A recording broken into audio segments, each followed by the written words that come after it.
Everybody, good morning from me as an FEA trustee, with the greatest honour of being invited to chair this session on place. When we had that very good series of questions on where were we 10 years ago, I thought, well, actually, I was chairing Teach First 10 years ago, and I'd had 2 new knees, and the incentive of getting out of my bed and onto my knees was to come to the Royal Festival Hall and launch the Fair Education goals. So it was an extraordinary moment for me to see this great room absolutely awash with such energised, great campaigners. My life has been about campaigning, so I am more excited and exhilarated, first of all by seeing you all, and secondly by hearing from Sir Tim Brighouse, who in my book just needs to be kept on life support for as long as it can possibly be done.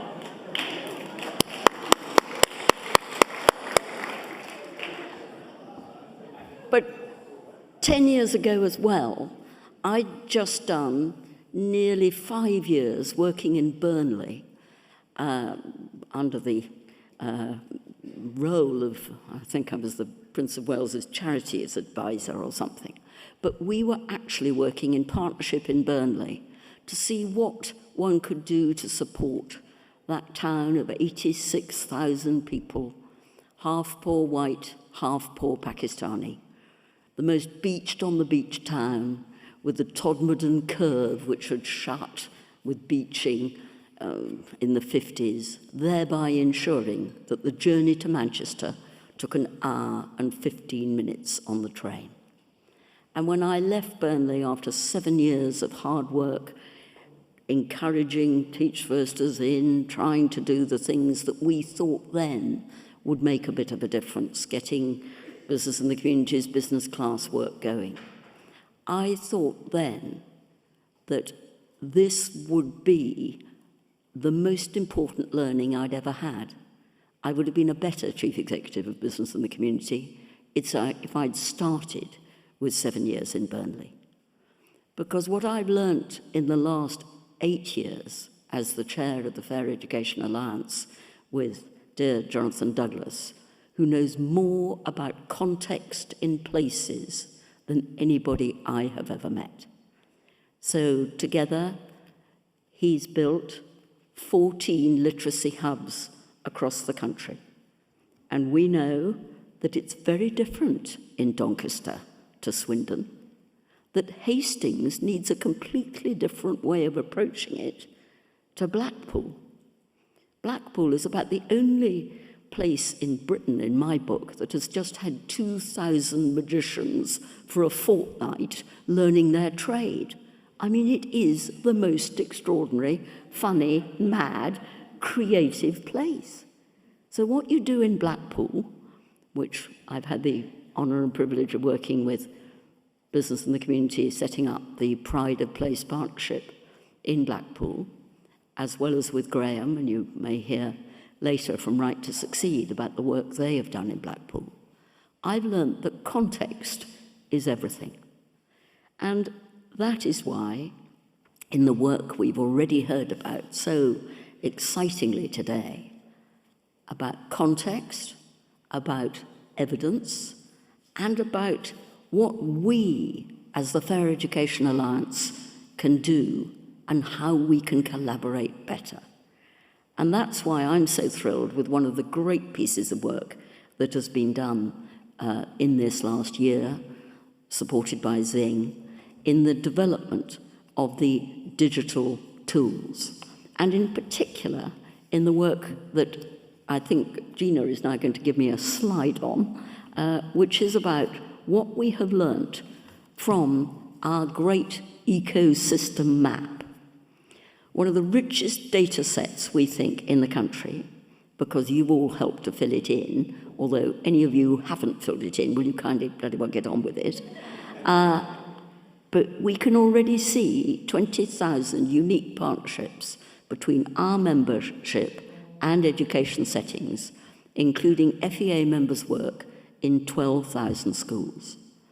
And if we're talking about place, and if we're talking, and it was lovely to hear Zulum saying, what did happen in the London Challenge? All of us who are as old as the hills think, well, I mean, the London Challenge was basically the only place where we have ever managed in Britain to do a concerted piece of collaborative work to raise the game. And the reason why the education results in London are as strong as they are against the rest of the country, in my book, is almost entirely to do with the leadership of John Coles, Vanessa Ogden, and Tim Brighouse. I mean, there are many others, as usual, who claim the fame, but actually those were the ones who did most of the heavy lifting. So learning as to what works and then helping to spread it is what the FEA is about. So FEA members are working with 50% of schools across the country. I'm so excited as to how many are working with further education colleges, where actually a lot of the young people we need to get to are actually in. So we must get that figure too. On average, each of those schools is working with 3 FEA members. You're a lively lot, so once you discover a school that is taking something, you call in the other pigeons who want to fly locally. And let's remember, pigeons are infinitely more important than statues. There's a terrible row as to where statues are, where they should be put, whether they should now be taken down. But actually, pigeons fly locally, carry messages, and that's what the FEA membership is about. Over 600 schools are working with at least 5 FEA members. I wonder if those are also the schools that began with Teach First and may now have one of the 120 Teach First head teachers who started right way back then when we began it. FEA members are working primarily in socioeconomic disadvantage, as over 70% of schools at the highest levels of pupil premium are working with an FEA member. So we're in the right place, in the right target areas, but by God, we need to cover the country even more successfully than we are. So that's why, having done a bit of a history lesson this morning, and Tim and I can remember the days of the education priority areas, the education action zones, the New Deal for communities, and it's worth learning. It's a great teasing question to the DFE to say, do tell me, where is your evaluation of the opportunity areas? What did you learn, and what are you now doing different? But as nobody, all the churning situation, both politically and indeed, I fear, at civil servant level, means that very few of us ever remember, unless you're very old like me, what we learnt when we failed to get TVI to work long term in the 90s. We would not be dealing with what we're dealing with now and making the great recommendations that the report card are making about could we kindly concentrate apprenticeships on the areas they're meant to be concentrated on and not giving Barclays senior managers MBAs. I mean, really. Anyway. So now we're going to come to a part of the country which I call the cradle to career place.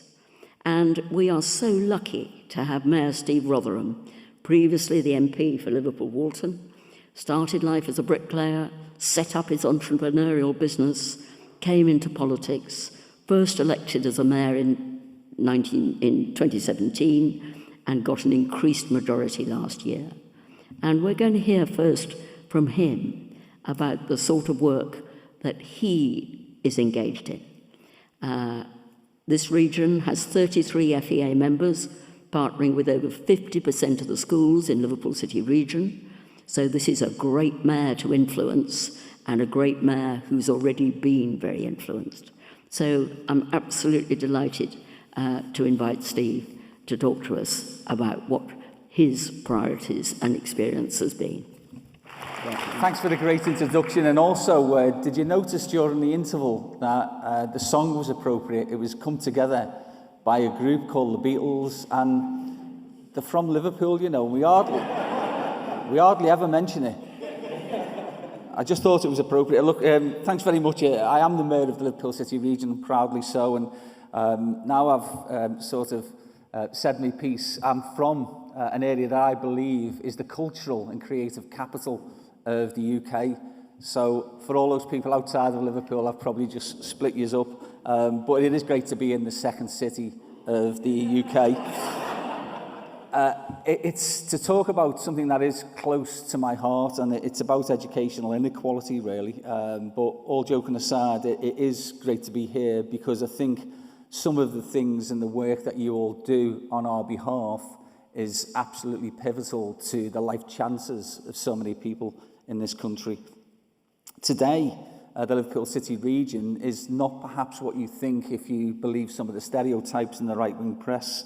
It is vibrant, dynamic, and it's a thriving place to live, work, set up business in, and also to visit. We've got something next year called Eurovision, and you're all invited. I can't promise all you tickets, but some of you perhaps. Look, our success has been built on an abundance of the most valuable asset anywhere can have, its people. And too often, unfortunately, they've been held back, prevented from reaching their full potential, but not by a lack of talent, but by a lack of opportunity. And time again, I speak to parents and grandparents concerned that their kids and grandkids are being disadvantaged, let down by a rigged system which will always favour the wealthy and the connected. So we can't stand back and allow that to happen. And I reckon that every person in this room at some point in their lives will have had a second chance. And I know that happened to me, and even beyond that. And I grew up in a place called Kirby. It was a new town, and it's just outside of Liverpool during the slum clearance areas. People were moved out.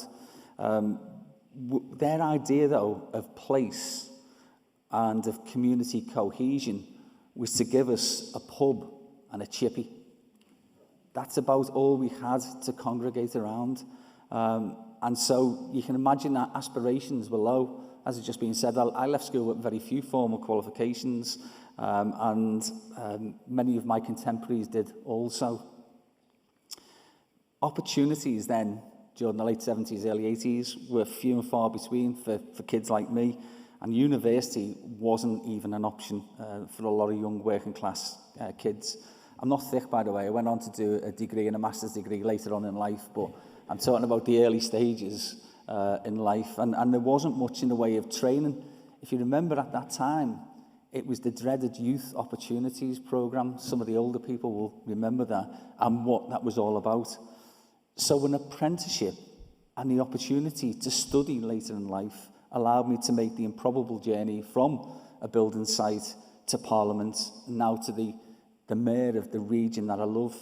And I never thought for 1 second when I was growing up that someone like me would end up being elected to the Commons or to the post that I fulfill today. But thankfully, the world has moved on a lot since I was a kid, although I believe that the challenges facing our young people in areas like mine haven't changed that much at all over those intervening decades. And I want to do everything in my power to ensure that every young person gets the opportunities to thrive. Now, back then, national government actually stood in the way of people's success, and there's some who believe that the current government would like to revert back to that. Not me, of course, but devolution for us has proved itself to be a difference maker. I think Tim mentioned about devolution earlier, and he's absolutely right. We can't and shouldn't accept that everything should be run from a lumbering monolith in Whitehall. Just look at the damage that some former secretaries of state for education have done to our system over the past decade. And so there is a better way of doing things where local people understand the challenges and the opportunities of their area far better than Whitehall or Westminster could ever.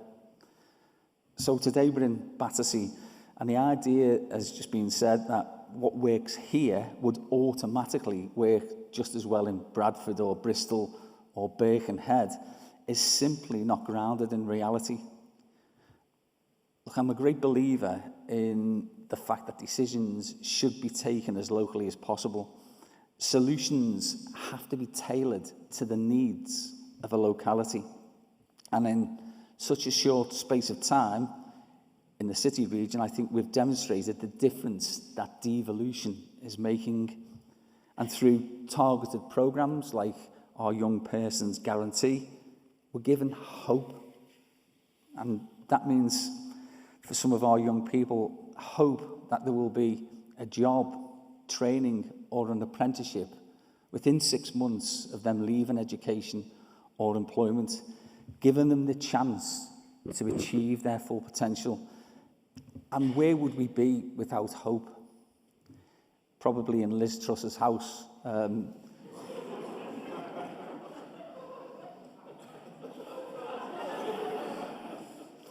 But we have to approach and focus on treating our young people as human beings and not on NEETs or labour market statistics or whatever we clump them together as.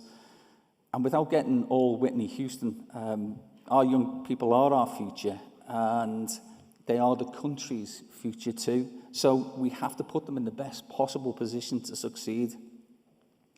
Now, I think from looking around the room, we're probably all in agreement that the biggest difference that we can make in a person's life chances is early years interventions. And this isn't something that I have direct control of as the mayor. My powers are more over adult education and training budgets. But I always like to say that Scousers learn to read between the lines before they can actually read words. And so I've looked at my devolution agreement and it tells me things that I should do, but nowhere does it tell me things that I shouldn't do. So I'm doing them. I'm waiting for the government to tell me not to do them. And at this moment in time, they're not, because we're getting a bigger bang for our buck. We're doing better than the national government could ever do on our behalf. But one of the great powers that you do get as a mayor is to bring people together, hence the song, remember at the beginning, come together. So that the powers, the soft powers that you get are able to leverage the role I fulfill and the resources of the combined authority as a convener to get people to work together. And it's something I've been doing certainly in the last few years under the guidance and direction of Sir Paul Grant, who I think people might know, but was very much involved in the London Challenge. Paul's now working to do something similar in the city region, because for all the talk of levelling up we've heard in the past few years, nearly half of the kids in my region leave primary school unable to read or write. So something is seriously wrong, isn't it? Because it's not the teachers, let's face it. It's no good investing billions of pounds later on in shiny buildings and infrastructure projects, creating many, many new jobs and businesses if our people don't have the relevant skills to work in them.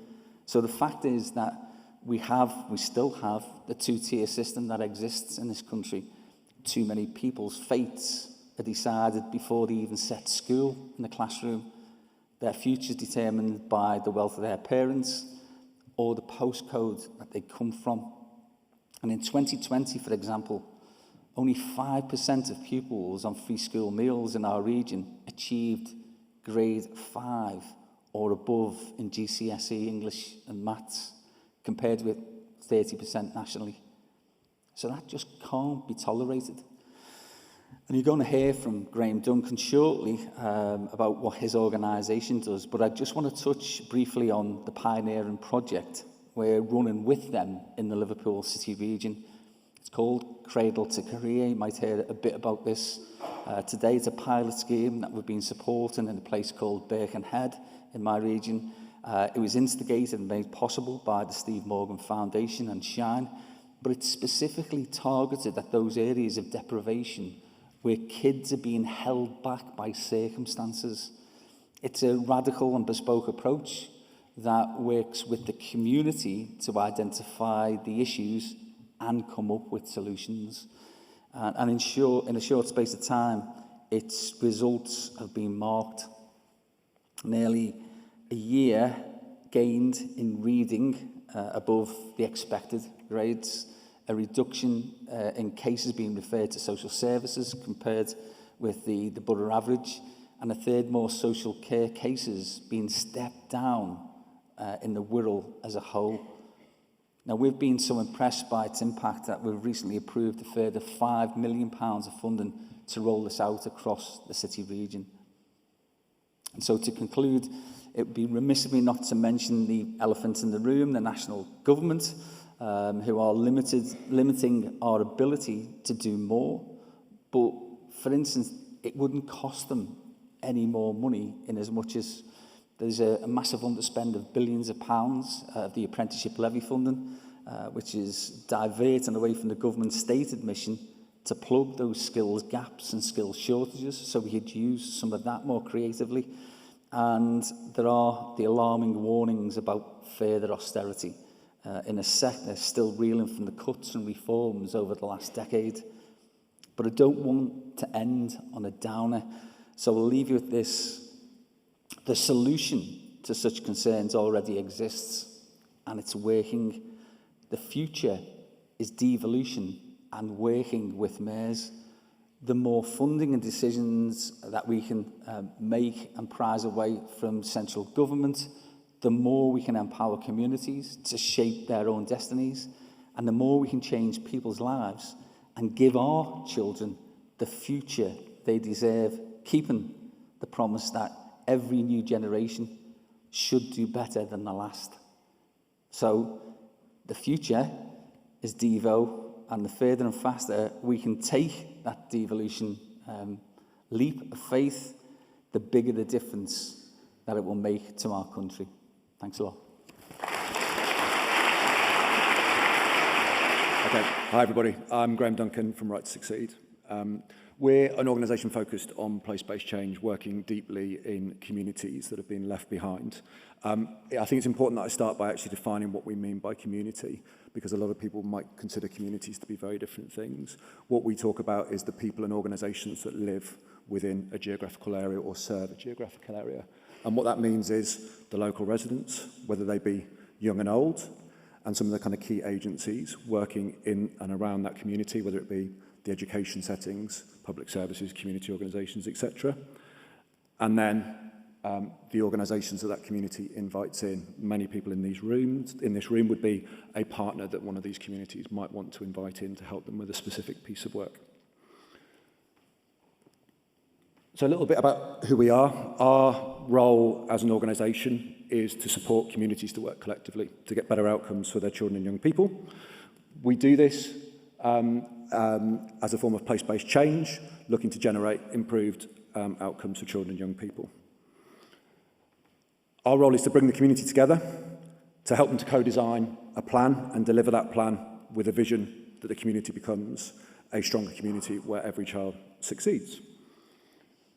And what we do is we apply a collective impact approach. This is probably more common in North America, but is it growing more and more traction within the UK. And when we talk about things like context and devolution to a community, this is first of all about bringing that community together to understand what the shared aims are, setting the dream of what actually this community wants to become.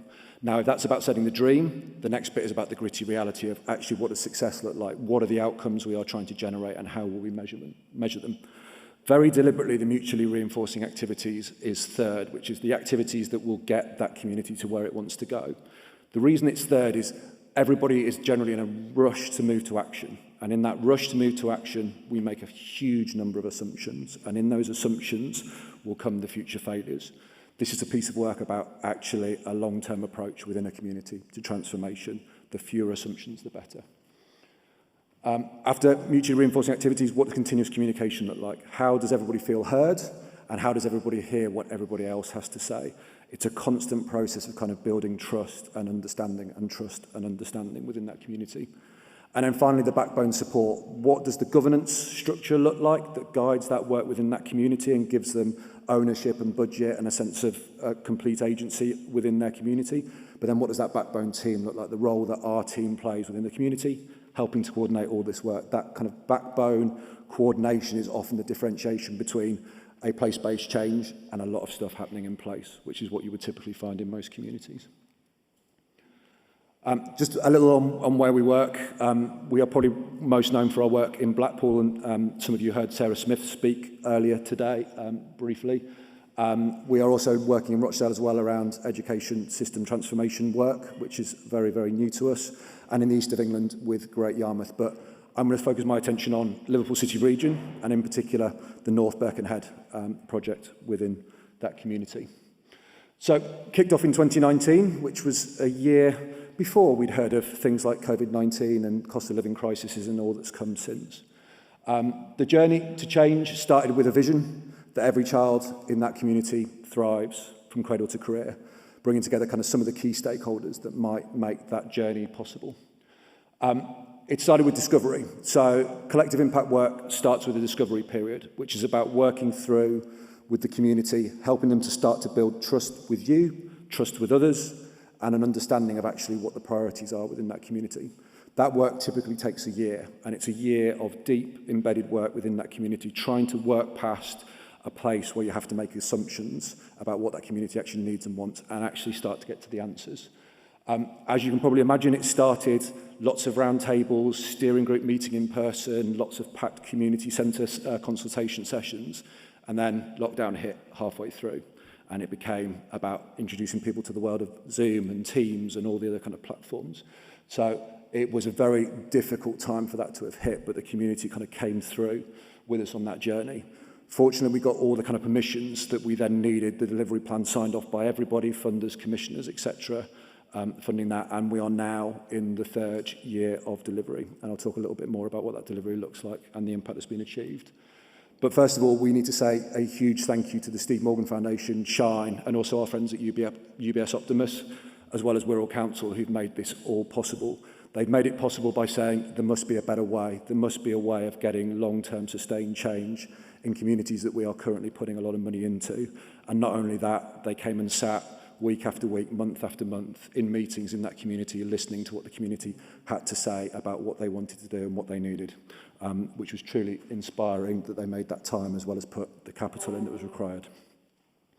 So at the centre of all this is a steering group in that community composed of leaders, professionals and residents from different services and parts of the community.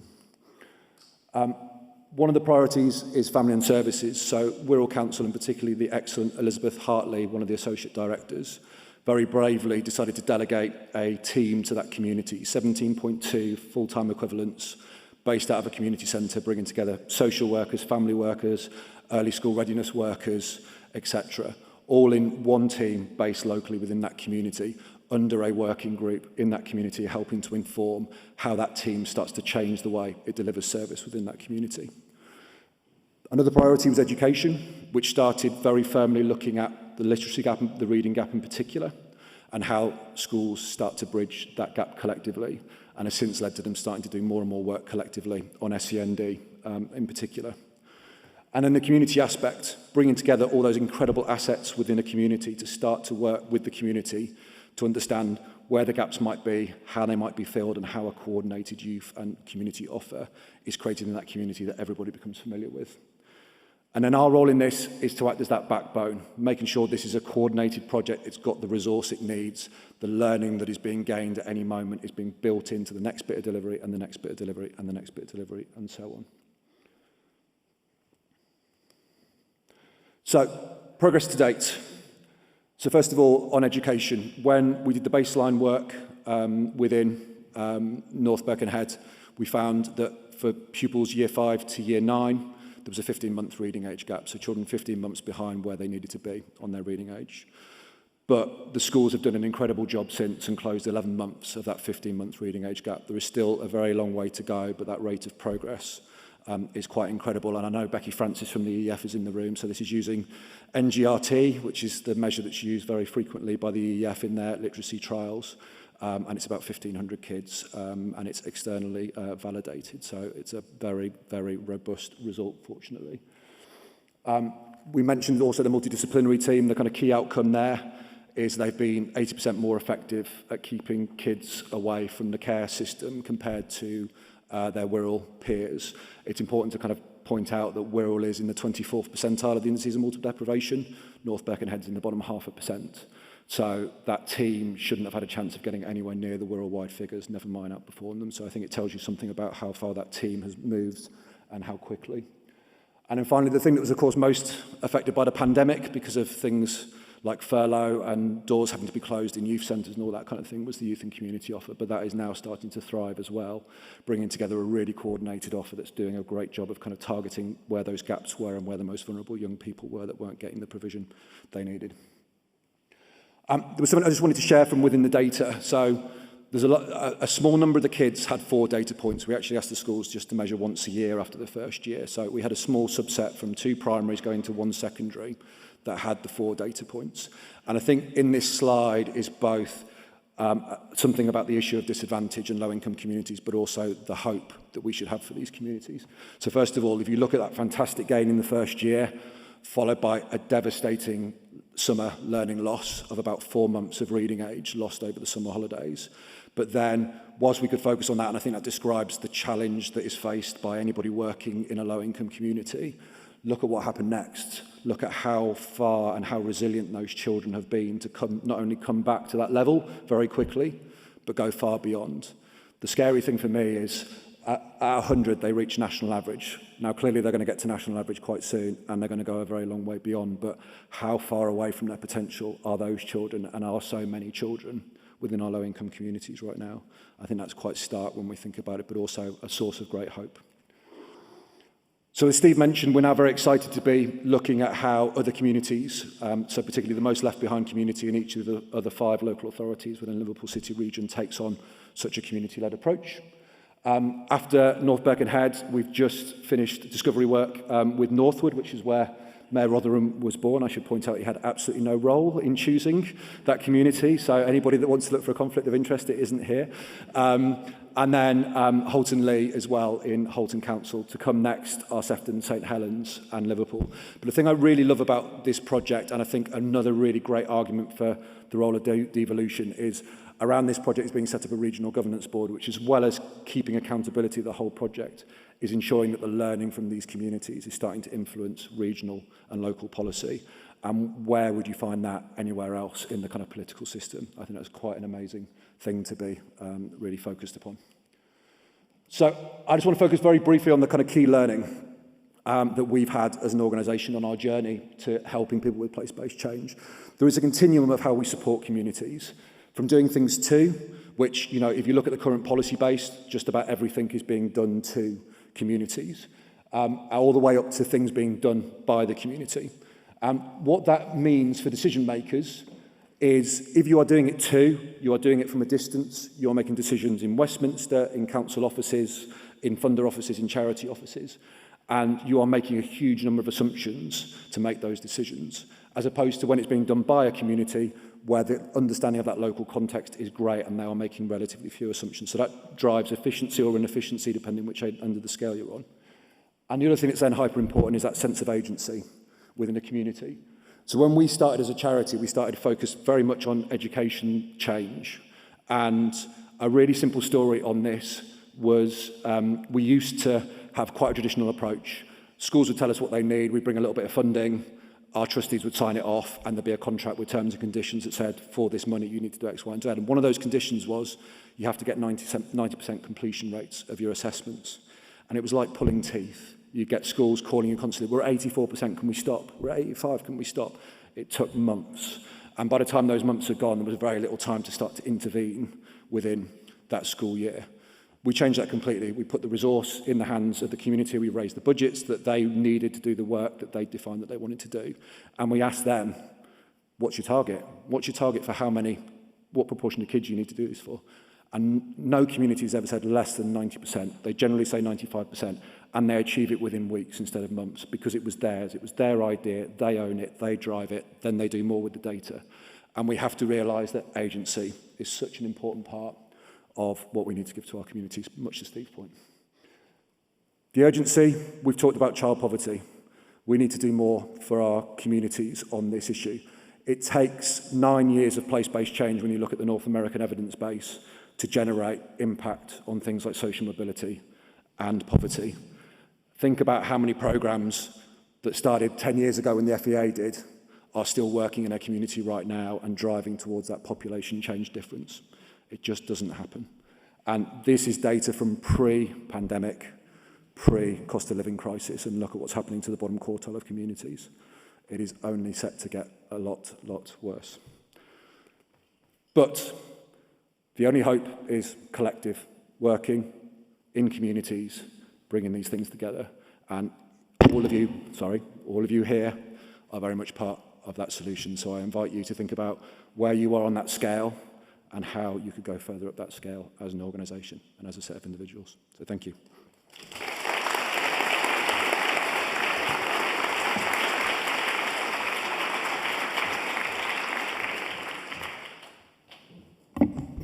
What I love about Gina is she's so good at feeling what now needs to happen. So she says, we're not going to do what we were going to do. We're going to take Q&A from many great people in the room who I think must be fascinated by both our speakers.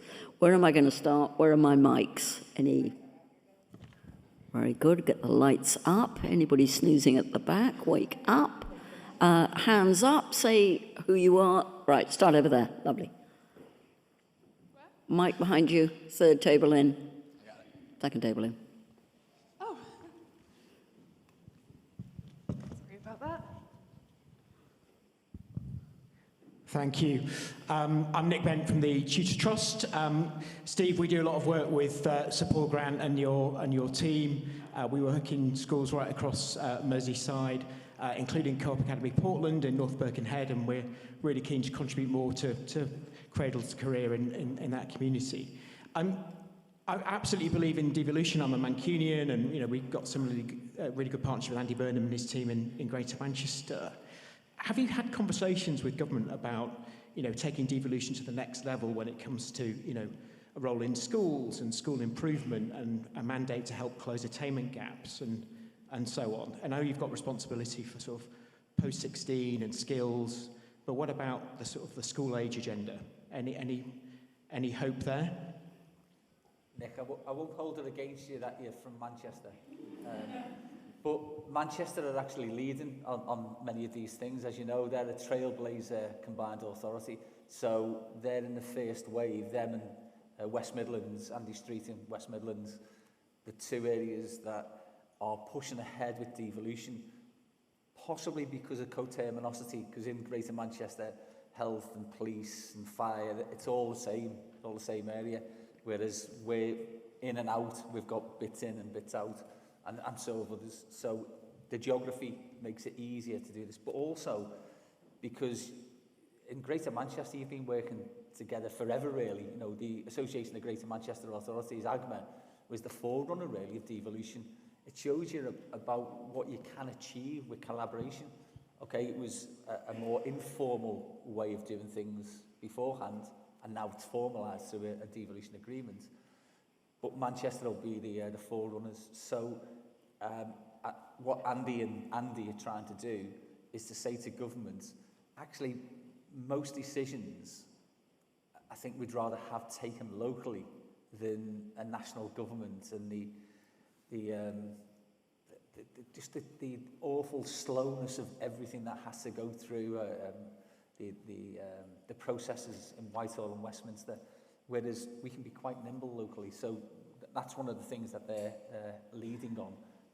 I met the lovely Michael Gove yesterday, so I'm hoping that we will be the next ones, the next tranche of combined authorities afterwards, because we've got lots of the raw ingredients and we've got the will. We're desperate to do this, not power for power's sake, couldn't care less about the power stuff, because we're letting down our kids and our communities. We have to do something about that. Next question. Who's going to come? Right there. Lovely. Thank you. Thanks. Grace Breen from the Prince's Trust. So we work with young people aged 11 to 30, so see them at quite a range of points within that journey. And one of the things we're also about is the transition from education into further training or employment. I'm just interested in your reflections on what the thing that we can do kind of as a collective that will make the biggest difference to young people on a local level as they make that transition into employment. Graeme, do you want to come in? Yeah, we do a lot of work on this issue in Blackpool, bringing the system collectively together in Blackpool, particularly focused on historically the most vulnerable children, so those that have been excluded or on the edge of exclusion within the system. And what's so fascinating with that, and it's back to Sir Tim's points previously about what the human level of this is. People tend to focus on things like aspiration and understanding the destinations and all the rest of it, but actually so many of the factors that are preventing children and young people making these safe transitions and successful transitions to the next destination are around social issues, like they've got significant caring duties, there are issues within the family, etc. So that need to have somebody own that relationship with that child, but then also being able to bring that array of services and support around that child, depending on exactly what that child needs. And whilst that's really intensive and really expensive, it's a fraction of what it costs to lose that child from employment, education or training as they go into their future. So again, it's back to this. And the problem with it is it falls between the cracks. The school no longer owns that child, where the next destination owns them for as long as they're there. So it's one of these issues as well where until you bring everybody together to collectively own that child, nobody really owns that young person's outcome. So that's the issue, I think, that needs to be solved. Steve, any?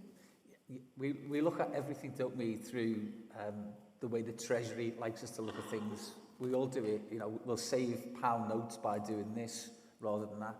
But there's a moral and ethical dimension to this, and we're letting too many of those kids that certainly could be ably employed in really good jobs, but letting them slip through the net. So the best way to do this is to target individuals to try and provide that wraparound support. We're doing this in lots of other ways. Instead of, the government with unemployment looks at a sanctions first approach. You haven't turned up within 15 minutes and so we'll sanction you. We look at the reasons behind that lateness and then try to support the individual not to be late. So you can do it, and actually by that approach, a person-centred approach, you can get a bigger bang for your buck. So we're able then to go to Treasury and argue for more funding, which we are winning. We're winning pots of money because we're actually saving the government money, but it's a different way of trying to attack the same problem. Let me just add, I think there's a bit of tough love as well, actually, because the experience in Blackpool for me was watching Frank Norris and Graham and others getting together, the 8 secondary heads of the 8 academies, of whom 3 were connected but 5 weren't, and having a conversation about how many young people we were excluding at the moment. And I know that we've got the chair of the pupil referral unit in Blackpool in the room. And the change was the agreement that people would not exclude more than 3 young people before carrying the entire costs of what happened to that child until they finished education. And oddly enough, exclusions fell like a stone. So some of this is about, I think, setting the long-term vision, which we've now got in Blackpool, to 2030, as to where we, as a team and as a community, are going to be for our young people. And that's the exciting thing, I think, as to what mayors can do across the city regions. Other questions? Just there. Tom. Lovely. Thank you. Tom Harbour from Learning with Parents. So we support parents that face the biggest barriers to engage in their children's learning. There's been a lot said about how the same things here in Battersea won't apply in Bristol and Birkenhead, and I take that point. But there will be some bits that transfer from here to the other areas. We're tech-based, so we work with tens of thousands of families across the country and can gain some insights, which actually I don't think you'd be able to gain by just working with relatively small numbers in particular locations. But each of the families we work with are living and breathing in a community and facing the barriers and the challenges that you're talking about. So my question is, how do you combine that sort of national data set, those insights you can only get by working, really looking across multiple areas, with the absolutely essential place-based insights that you're focused on? Graeme? Yeah, so it's a fascinating point. I spend a lot of time looking at medicine. The reason I spend a lot of time looking at medicine is our fear of dying was a lot greater than our fear of being poorly educated. So we're about 200 years ahead on the science in medicine. The way that medicine thinks about how it treats illness and issues is once there is enough evidence around that issue, instead of writing a flow chart, do this, do that, do the other, what they write is a set of principles for treating the illness, because what they recognise, much to Sir Tim's point about the horizontal and the vertical, when you go into a new community, is you have two conflicting things. You have the context and you have fidelity. And both of those two things will slightly conflict. And it's one thing understanding the data that probably tells you quite a lot about some of the treatments you might want to do. It's another thing understanding the context, the local assets, the local issues, the local personalities, the local culture. And it's only when you can be clear about what the evidence base is telling you and what the community is telling you that actually you can get it right. And there's some fantastic examples in our work where schools have not been able to take the 2 times randomised controlled trial approach because it wouldn't have worked because they didn't have enough access to technology or some factor like that. But they then take the learning from what made that work and made it work within their context superbly. So it's balancing those two factors. Steve? Yeah, I agree with the premise of the question. It's not bespoken something is not starting again. It's using what you've got, but tailoring it to the needs of that locality, and that they will be different all across. I mean, there'll be all sorts of diversity issues. There will be different makeups. There'll be socio-economic factors. There'll be all sorts of things. But yeah, you're right. The core is the core, and that's really what we're saying is that we think we've got something here that you might be able to use slightly in a different way to however you perceive it to be necessary and needed. But the core is here, and it's a really good idea. And anyway, speaking to people, that's a good thing as well. Yeah. Last 2 questions, that one and that one. Just behind you. Thanks. Hi, I'm Danny Swift. I work for The Difference. It was interesting to hear you talk, Julia, about school exclusions. That's what we work on, training school leaders to try and reduce number of students getting excluded. Graeme, is a question for you, and it's about the end game for Right to Succeed, or the kind of zooming out what the strategy is in the long term. Maybe you talked about this already and I haven't heard, but I'm interested to know if the kind of next 10, 20 years looks like Right to Succeed working in more areas, or if it looks like intentionally trying to influence how your work is parroted. And I guess if it is parroted and universalised eventually, I mean, given the exciting results, how you stop that happening in a way that kind of centralises it? Yeah, it's a brilliant question. For me, this is about learning. We're learning a huge amount, and our next major piece of learning as an organisation is how we go from doing with to handing over to the community for it to be done by them rather than with us necessarily. So there's a huge piece of work for us to learn on that, about how we hand that over. But more generally, the scale of need for place-based change in this country is absolutely massive. We are only ever going to be a fraction of the solution, no matter how quickly we grow. So a big part of this is how we get the learning out, which is why we're absolutely delighted that the Fair Education Alliance is backing a very start-up organisation called Place Matters, which is trying to fulfil the role that the Tamarack Institute fulfills in Canada, it works as the national and increasingly global learning centre for place-based change. It's got 40,000 place-based professionals working with it, which gives you a sense of the scale of the place-based working happening in North America as opposed to here. And for us, it's that organisation driving the learning out, because what we've got to be really careful of is there's a lot of heat on place at the moment, but a lot of place stuff being done badly will mean it will just disappear as a fad. And actually, we need this to succeed, and that is about learning and spreading it, and us all being selfless and getting it out there. So we're delighted the FEA is backing Place Matters. Gina, am I allowed one more? Okay, 30-second, very quick one. Quick, mic in there. Lovely. Thank you. So my name is Jonas, and I'm going to be very quick. So essentially what I want to ask, so you can all see I'm a young person. I'm not sure how many young people are at this event. However, I'm lucky enough to have friends that are very serious about change and are doing amazing work, but also have friends in my local area where they don't really have trust for adults. They don't understand the work that you guys are doing.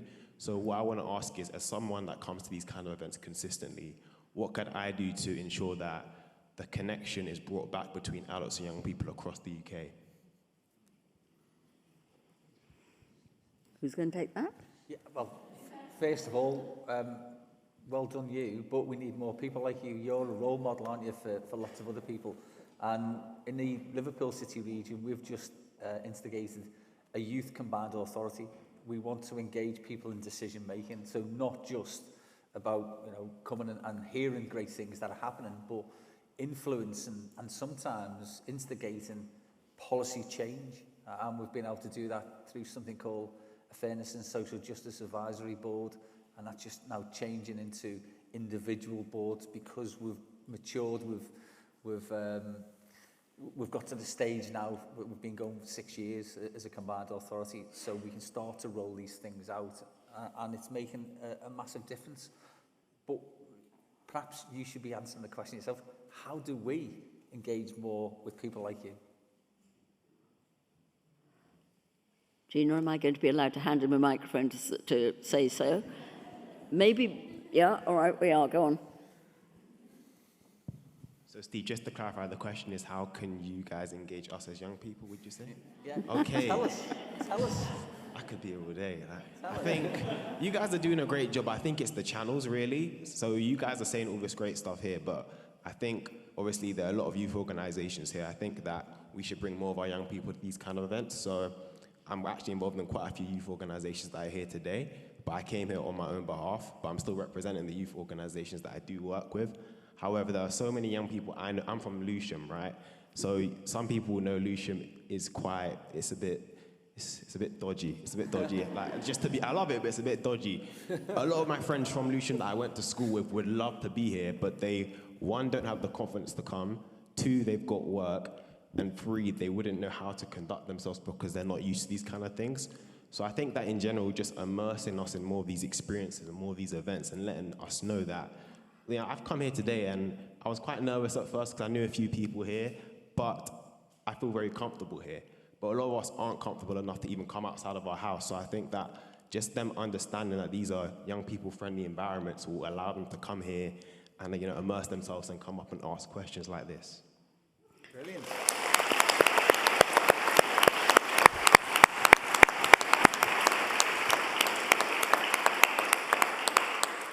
Great challenge, great question. How many of the organisations in this room at the moment have got a youth advisory board or have got a young person under 25 on their trustee board? Right, well, that's better than it was in 2013 when the I Will campaign set up, but it's got some way to go. And it's exciting to see the organisations that are really learning how to do this. And I think the FEA have done a great job with Becca and others to pull that together. So when we've had poverty, we've understood much more than we did. We've had a great session on place. And Steve, I'm so grateful to you for coming to bring the message from Liverpool, because I think the Liverpool City region is going to show us a lot of what we need to do, and to Graeme. And then after lunch, but first of all, we've got Gina up, we're coming on to power. And that is where we're going to really address the question and the challenge you put. Gina, welcome you in. Thank you, Dame Julia, gorgeous. And we couldn't have asked for better segues from the poverty session talking about place to place talking about power. So we're thrilled. A few quick announcements before lunch. And they start off with the ecosystem map. So bringing us back to place for a moment. The ecosystem map and our digital tools are powered by you, powered by the FEA. So they're only as great as we make them. So a few pieces of practical guidance on these are, number one, sign up if you haven't. The link is on your QR code. And then from there, there's a workshop today at 3 p.m.